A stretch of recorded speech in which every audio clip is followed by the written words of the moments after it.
Welcome back to 120 Minutes. I'm Matt Pinfield, joined right now by Robbie Williams. Robbie, welcome, man. Hello.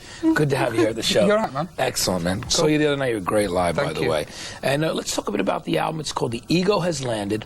It's your first release here in America. It's actually a combination of the two English albums, Life Through a Lens and I've Been Expecting You. Now, were you involved in actually the choosing of the songs on this one? Are you happy with the order of the songs that are on? Yeah, well, I was involved as much as I could be, really. You know, I know which ones I like, and they pretty much sort themselves out for this album, but, you know, I have not got a clue about America. I've said it time and time again. I really don't know what songs will make it here, what won't, what they're into. So, all that in mind, I've just gone, right, you're the record company, you do what you think, you know, earn your money, basically, record company, and do what you think is going to be the thing that's going to help me here. Because, as I say, I don't really know what's going on over here, so I leave most of it up to them. Yeah. I just turn up and sing. Right, exactly. And there's great stuff on both albums. So cheers, man. People that are into it will want to go out and probably buy both imports, too. Now, you work with Guy Chambers on the record. Tell me about your relationship with Guy and how you got involved with him. Well, he was working as a waitress in a cocktail bar when I met him. No, he basically, what happened was, I left Take That and went, right, I want to do my own stuff. I want to be the man that does his own thing.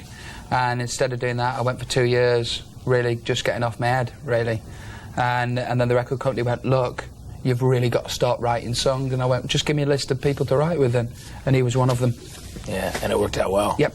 Absolutely well. We got more with Robbie in just a bit. But right now, let's check out the latest video from Bijou Phillips. From her debut album, I'd Rather Eat Glass. This is When I Hated Him. Hey, it's Matt Pinfield here, and I'm talking with Robbie Williams. Now, Robbie, there's some really cool people on the record, too. You got Neil from The Divine Comedy, and you've also got Neil Tennant from the Pet Shop Boys. How did that work out? They ended up collaborating on No Regrets. Well, you see, what happened was, of course, I came from a boy band which wasn't very credible, and I wanted to do this music that I deem as being grown-up pop. And on the first album, Guy said, I want to phone Sonia from Echo Ballet. You know Echo Ballet? Yes, very well. I want to phone Sonia from Echo Ballet and ask her to come and sing vocals on it.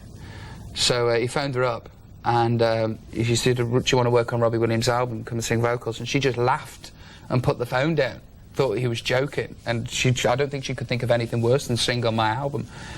So I was always, like, really scared to ask people to work with me. And I was working with Neil on a Noel Coward tribute album, Neil Tennant from the Pet Shops. And I went, you know, I'm so scared to ask people to work with me just in case they say no. And he said, well, they can only say no, can't they? And I went, yeah, will you work with me? And he went, yeah.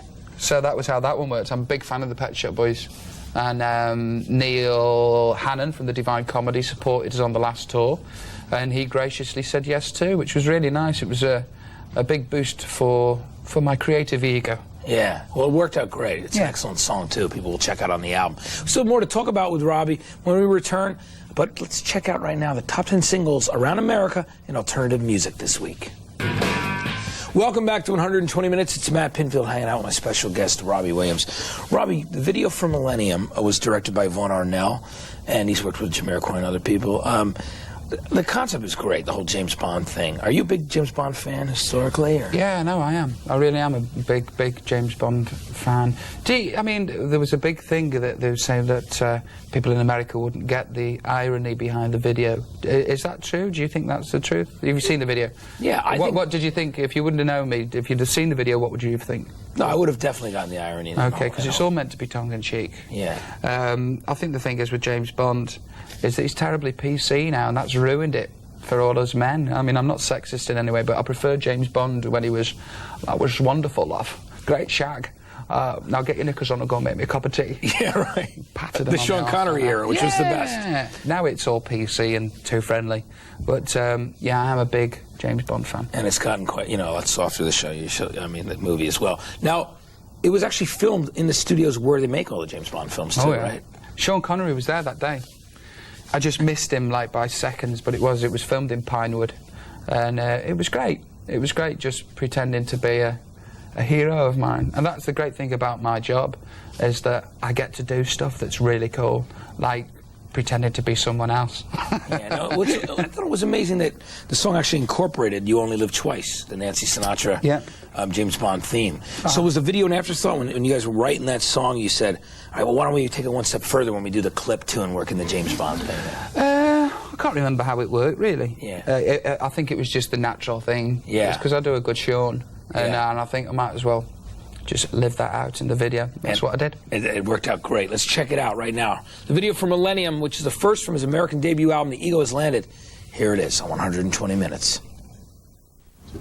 Don't go anywhere, because when we get back, we got more with Robbie Williams. There's a lot of great videos coming your way when 120 Minutes returns, so stay right here. Welcome back to 120 Minutes. Matt Pinfield hanging out with Robbie Williams. Robbie, one of the songs that I love on your album is your cover of the World Party's "She's the One." Yeah. Just a great song, and your treatment of it is really excellent. Is it a favorite of yours as well? Oh yeah. Well, the strange thing is like it's the only one on the album that I didn't write, and loads of people come up to me all the time and go, you know, my favourite song on that album is "She's the One." It's a beautiful song, and I'm like, thanks. It's the only one I didn't write. But if you're liking one of them, then that's okay. Yeah. Well, yeah, I really do like "She's the One."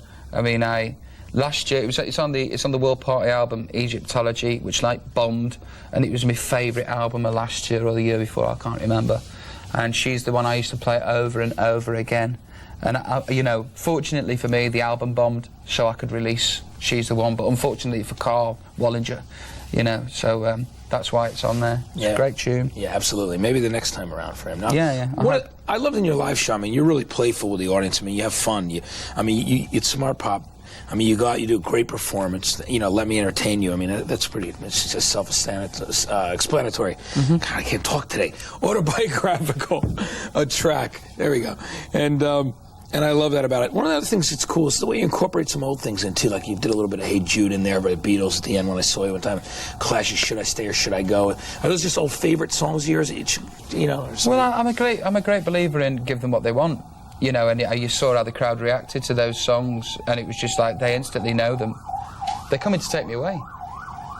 A little siren action. No, they instantly know these songs, and they instantly want to become part of the song. I don't see any reason, other than if you're a serious band, to do a serious cover that somebody won't know. You know, I like people singing with me. In fact, I prefer it. It makes my job a lot easier. Yeah, speaking of singing with you, I've heard all about the Glastonbury appearance. I wasn't at that one last year where, you know, there's 50,000 people singing Angels. I think you'll find it was 95,000, actually. Was it? Yes. For Angels. How great was that feeling to have people singing your song? Phenomenal. Especially, I went to this Glastonbury festival, which is a credible festival. And when I arrived there, I was worried that, like, the odd 20,000 might not like me and boo me. And I was really concerned, but I got on stage and everybody really accepted me. And that was the most special thing for me that evening, is that grown-ups liked me. Yeah. Thanks, grown-ups, for liking me. Absolutely. Well, it was respectable, too. I mean, you went out on your own. Left Take That. I mean, you always stood apart anyway, really. I mean, you had your own vibe. And went out and did what you wanted to do, which I thought was great. Yeah. Excellent.